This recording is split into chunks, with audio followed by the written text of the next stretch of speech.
Everybody, it's your girl Tanya, back with another video. I'm sitting out here in the park. It's my day off, getting me some sun. But I wanted to come on here for a minute, and I don't normally do these kind of conversations. But ladies, let me tell you something. Single ladies, I don't care how old you are. Well, I do. Dating age, old enough to date. So let me rephrase that. I do care how old you are. Old enough to date. So I'm gonna restrict this to 18 and older. Lady, I was watching TikTok, and there's this guy, and I'm not gonna promote his channel because I'm gonna tell you I don't even know his name, but I didn't even like or anything, and I didn't stay on there but a hot second. But whoever this young lady is he was dating apparently does not want to be with him anymore. And if if you guys have TikTok, this may come across your For You page, and I don't know why it came across my For You page, but nonetheless, it came by there. But baby, let me tell you something. This man was hollering and cussing and fussing, and I mean, he was so angry, spit was flying, and he basically is not accepting the fact that she does not want to be with him anymore. And it resonated so personal with me because I had a best friend, and I mean, she and I were friends from I was like 5, she was 6, and we knew each other all the way up to adulthood. And like, if I moved away and came back, or she moved away and came back, our friendship didn't waver. Our friendship was just like neither one of us ever, moved away. And she was dating a guy that, we all knew, and his family was my family. So like I said, we all knew each other. And, he was into shady things, and he ended up going to jail. And she started seeing other people. And I remember her saying to me one time, because this last guy she met, I remember telling my mom, I said, I hope she's careful, because the guys that she's meeting, I don't want anything to happen to her. So she met this guy because she was working at the unemployment office, and we were in New York. She was working at the unemployment office, and she met this guy, and he came in there, looking for a job, and acting like he was, to me, he was Mr. Nice. And one thing that I do, because I'm single, I don't like to give relationship advice, because the one thing I'll tell somebody is, listen, I'm single, and the first thing you could say is, oh, how do you know? You single. What you know? So I try not to give advice if I can help it. But so she had started dating this guy, and he was living with a roommate, and so in another town. So she would start staying with him, and then eventually she moved in with him. And he was from Indiana. So I never forget the day she said to me, she said, T, I'm leaving, I'm moving. I'm like, what? Like, why? Where are you going? I'm moving with John. And I'm like, are you sure about this? And she's like, yeah, I want to have kids. I want to buy a house, because I'd already had my kids. And so these were things that she felt like, wasn't happening for her. She wasn't, and by leaving New York and going to Indiana to be with him, she was going to have a better life. And if I'm not mistaken, he had already had 2 kids.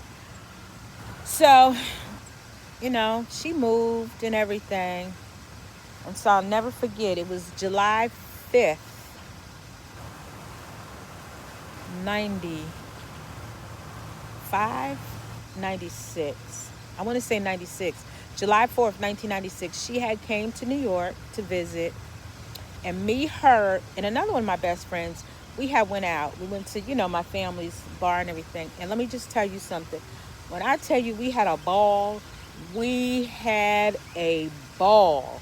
I mean, we had a ball. So I didn't. So I'll just keep going with the story, and then I'll tell you.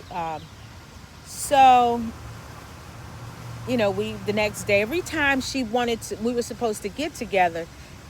John always had something for them to do. It's always he had a friend he wanted her to go see because they're up in New York visiting, and so I never got to see her again. And by that time, they were going back when the visit was over. They were going back to Indiana. So we were still talking, everything like that. So then I remember, so that was July. So in January, it was my birthday. And she called me and she had said happy birthday. But ironically, John had called me. And I guess, he was called himself saying happy birthday. But to me, he was fishing around to see if she had called me. And he'd asked me, did she call and tell me happy birthday? And I said she did, But she and I were talking, and she, wouldn't say too much. But she would, because she didn't want me to worry, but she would let me know that she was not happy and that she wanted to come back to New York. And I don't know if the guy she was dating had got out of jail, but that's who she really was in love with. But I don't know if he had got out of jail already or not. I'm not sure. I don't know. Well, like I said, that was 95, 96, July 4th. Just keep that in mind. 1 year later, exactly, July 4th, I had my best friend, now, still my same best friend because I had two. We went to said club, my aunt and cousin's bar and stuff. And then when I got home, my phone had rang like maybe 5, 6 in the morning. Her mother was calling to tell me that she was no longer here. And they were trying to catch me because they didn't want me to find out, while I was out. But apparently, he took her life. He took his. And that 1 year prior, July 5th, when we finished partying because it was into the next morning, he had told her, he said, that'll be the last time you see her, talking about me, telling her she's not going to see me again. But I didn't know that until the funeral. But July 4th, she had went to lunch with his mother because she wanted to let his mother know she was leaving because she wanted to come back home. So from the time she was leaving the restaurant to go back to the house to let him know, of course, his mother calls and tells him. And I don't know if they got into a tussle or whatever they got into. He took her from us, and the coward took himself from us. And that threw me into therapy. I needed therapy because, like I said, she and I had been friends since we were like 5 years old. And I think by then I was like 30, 31, 32, something like that, And I say that to say, ladies, and I tell my daughter, you got to be careful. And I even tell myself, and I think that's why I don't care if I date anymore, because I've done the dating thing. I've been married, But you don't know what you're going to get anymore. I mean, even back then, you don't know what you're going to get. But now it's so much more crazier because, one, you don't know if the guy is on the DL. You don't know that. Oh, excuse me, I'm sorry. You don't know if the guy's on the DL. You don't know if he's strung out. You don't know if he has a mental issues. And that goes the same way with women.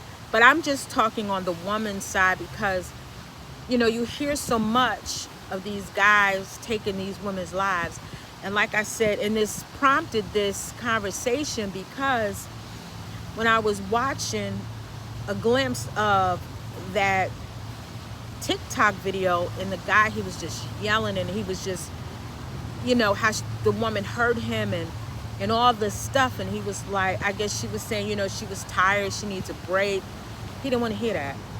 And as erratic as he is or was, I don't know when that was posted, it just I'm telling you, it's scary out there.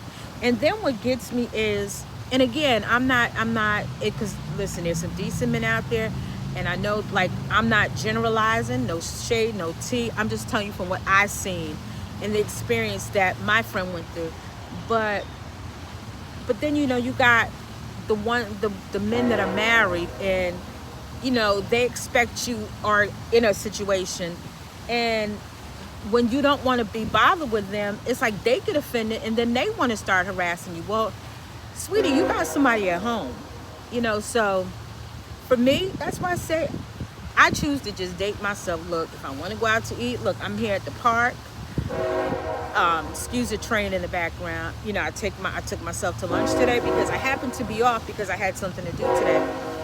But if I want something for me, I'm gonna buy it, because I have been in that situation where I dated someone, an older gentleman. He's, you know, a couple of years older than me, but would buy me things. And you know, twice this has happened to me. You know, and the comment was, you wouldn't have this if it wasn't for me. Well, let me tell you something, baby. The first time it was a cell phone. I said, okay, watch this.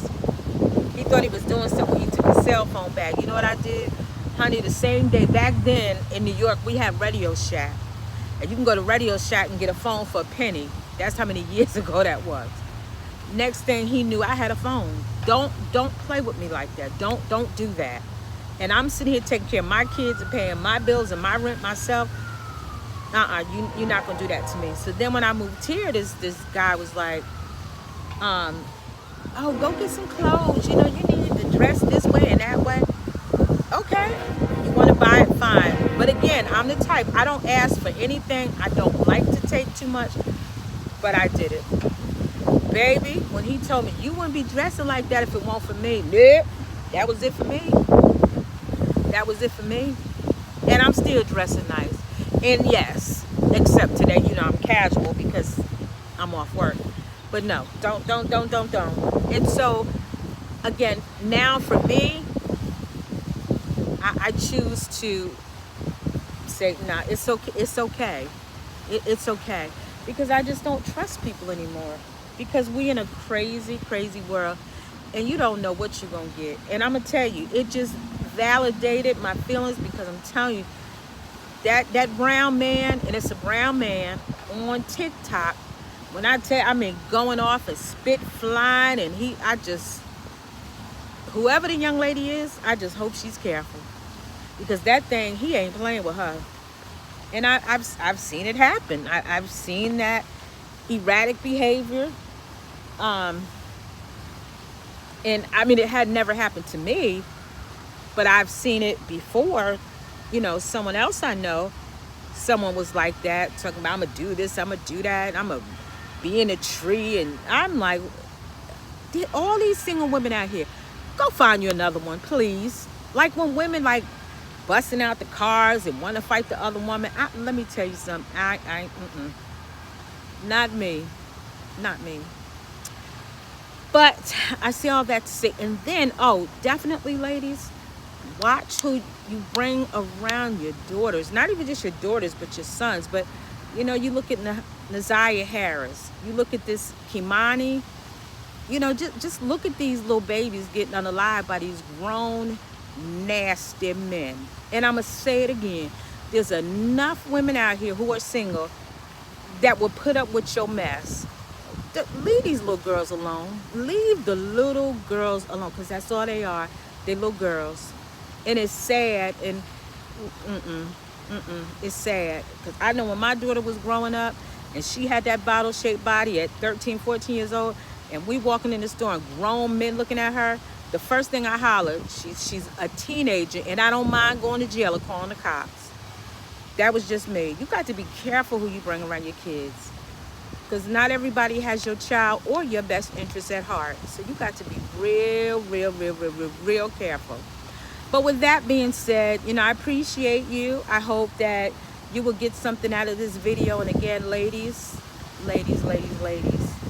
just be careful, be careful. And that's why I preach self-love a lot and date yourself, because you got to know that you know that you know. And you got to take your time. Take your time. That's all I can say. Thank you to my subscribers. Thank you for those who will subscribe but don't know you're going to subscribe yet. I am so gratefully humbled. I'm thankful. I appreciate you. And come on, just get on this train with me. Let's ride this together. And I want to do it. I've been doing lives, and I'm just going to see how it goes. I just pop on, just to randomly to see how it's going to go. But hey, anytime, hey, let's chop it up. This is a good conversation. Let's chop up the dating nowadays. Alrighty, talk to you guys soon. Be safe.